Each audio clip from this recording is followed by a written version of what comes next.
Hello everyone, once again.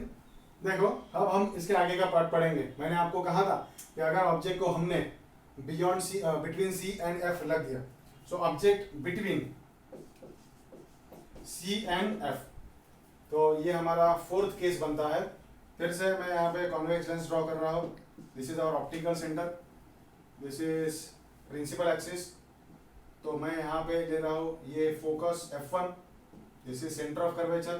फिर से ये यहाँ पे F2 और C2, मैं यहाँ पे नीचे लिख देता हूँ C और F1। ऑब्जेक्ट को हमने यहाँ पे रख दिया A और B। अब पहला रूल हम यूज करेंगे कि rays parallel to principal axis after refraction it will pass through focus. तो यहाँ पे इस तरह से गया। अब मैं यहाँ पे दूसरा रूल यूज करता हूँ कि फोकस से पास कर देंगे हम।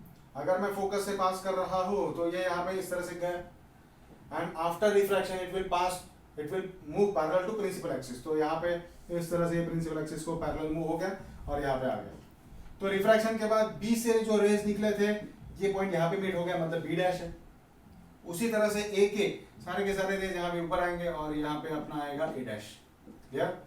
तो देखो, हमारा सच साबित हुआ जो हमने कंक्लूजन निकाला था पहले। ऑब्जेक्ट की इमेज बियॉन्ड सी फॉर्म हो गई। सो हम यहाँ पे लिखेंगे बियॉन्ड सी। बताओ, रेज एक्चुअल में मीट हो रहे हैं? तो यस, अगर एक्चुअल में मीट हो रहे हैं तो इमेज कैसी बनाएगा वो? रियल। और रियल इमेज हमेशा कैसी रहती है? इन्वर्टेड। सो इन्वर्टेड। और थर्ड, साइज। तो साइज यहाँ पे देखो, ऑब्जेक्ट की साइज और इमेज की साइज, तो यहाँ पे आएगा मैग्नीफाइड। इसको आप एनलार्ज भी कह सकते हो। क्लियर? चलो, ये हो गया अपना image formation for fourth case when object is placed between C and F.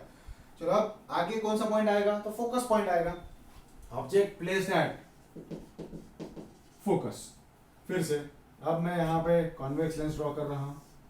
ये आ गया तुम्हारा ऑप्टिकल सेंटर, ये आ गया अपना principal axis. This is focus, this is centre of curvature, this is focus, this is centre of curvature. This 1 1, ये 2 2। ये ऐसा हम क्यों करते हैं? जनरली आप रेज कहीं से भी पास कर सकते हो। लेफ्ट से पास करो तो फोकस राइट में आएगा, अगर राइट से पास करेंगे तो फोकस लेफ्ट में आएगा। इसी वजह से हम लेंस में दो प्रकार बताते हैं, जबकि हम मिरर में ऐसा नहीं बताते, क्योंकि मिरर में एक ही जगह पे इमेज फॉर्म होगी, मतलब एक ही साइड में इमेज फॉर्म हो सकती है।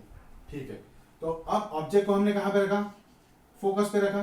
तो ये ए है, ये बी है। I will apply the first rule.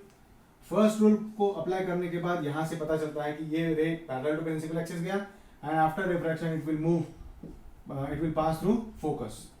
तो ये फोकस से पास हुआ। अब दूसरा, सेंटर ऑफ कर्वेचर से अगर हम पास करते हैं तो ये सेंटर ऑफ अब अगर मैं ऑप्टिकल सेंटर से पास करता हूं तो ये ऑप्टिकल सेंटर से ऐसे, दोनों के दोनों रे ऐसे लगते हैं हमको कि ये एक दूसरे को पैरेलल है। तो ये पैरेलल रे इस तरह से। क्लियर? अब अगर ये पैरेलल रे है तो हम फिजिक्स में ऐसा एज्यूम करते हैं कि वो इंफिनिटी पे जाके मीट हो रहे हैं। फिर से एक बार बता रहा हूं, फिजिक्स में जब भी ये पैरेलल रेज आते हैं तो हम ऐसा एज्यूम करते हैं कि वो इंफिनिटी पे जाके मीट होंगे। तो फिर से PNS पोजीशन, जैसे कि मैंने अभी बताया कि यहाँ पे इंफिनिटी पे, सो एट इंफिनिटी। फिर नेचर, जब ये मीट हो रहे हैं तो इमेज कैसे आएगा?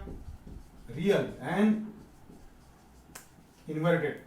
और साइज, जैसे अब यहाँ पे हमें तो सन की साइज क्या आएगी? तो हाईली मैग्नीफाइड। अब आखिरी केस बचता है कौन सा? कि अगर मैं ऑब्जेक्ट को F और O के बीच में रख दूं। So let us study object placed between F and O। Clear? अब देखो, अगर ऑब्जेक्ट यहाँ पे हमने प्लेस कर दिया तो ये आ गया तुम्हारा ऑप्टिकल सेंटर, ये आ गया principal axis, this is focus, this is centre of curvature, this is focus and this is centre of curvature. पहला रूल में मतलब ऑब्जेक्ट अब यहाँ पे रख दिया हमने बिटवीन एफ एंड ओ। पहला रूल हम पास यूज करेंगे, ray parallel to principal axis after refraction it will move through focus. अब दूसरा रूल हम यूज करेंगे, दूसरा रूल यूज नहीं कर सकते तो तीसरा मैं यूज कर देता हूँ, ऑप्टिकल सेंटर से पास करेंगे। तो यहाँ पे ऑप्टिकल सेंटर से पास हो गया। अब देखो, ये जो रेज है ऐसे लग रहे हैं कि ये डाइवर्ज, डाइवर्जेंट रेज को हम क्या करते हैं, अपीयर टू मीट करते हैं। मैं यहाँ पे इसको पीछे खींच रहा हूँ और यहाँ पे इसको इस तरह से पीछे खींच रहा हूँ, तो ये अपीयर टू मीट हो गया। देखो बी से रेज निकले थे तो यहाँ पे बी की इमेज बना दी, दैट इज बी डैश। ए की भी इमेज इसी तरह से यहाँ पे आएगी, तो यहाँ पे आ गया ए डैश और ये बी डैश।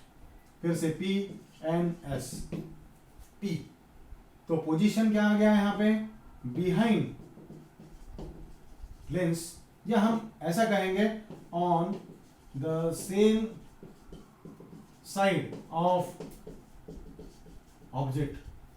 क्लियर, मतलब जिस साइड में ऑब्जेक्ट है उसी साइड में आपकी इमेज बन रही है। नेचर, अब नेचर क्या आएगा मुझे बताओ। यहाँ पे ये रेज एक्चुअल में मीट हुए थे क्या, नहीं, तो यहाँ पे ये रेज हमने अपीयर टू मीट कर दिए। जब हम अपीयर टू मीट करते हैं तो यहाँ पे जो इमेज बनती है वो बनती है वर्चुअल। क्लियर, और वर्चुअल इमेज हमेशा कैसे रहती है, इरेक्ट, या इसको हम कहेंगे अपराइट। यहाँ पे एम्परसेंड साइन चाहिए था। सो वर्चुअल एंड इरेक्ट और अपराइट। साइज आपने देखा, ये साइज क्या आ गई, मैग्नीफाइड आ गई। हम यहाँ पे हाईली मैग्नीफाइड नहीं लिखेंगे। क्यों नहीं लिखेंगे, क्योंकि हाईली मैग्नीफाइड मतलब बहुत ज्यादा हो जाएगा वो, तो ऐसा। So thank you very much.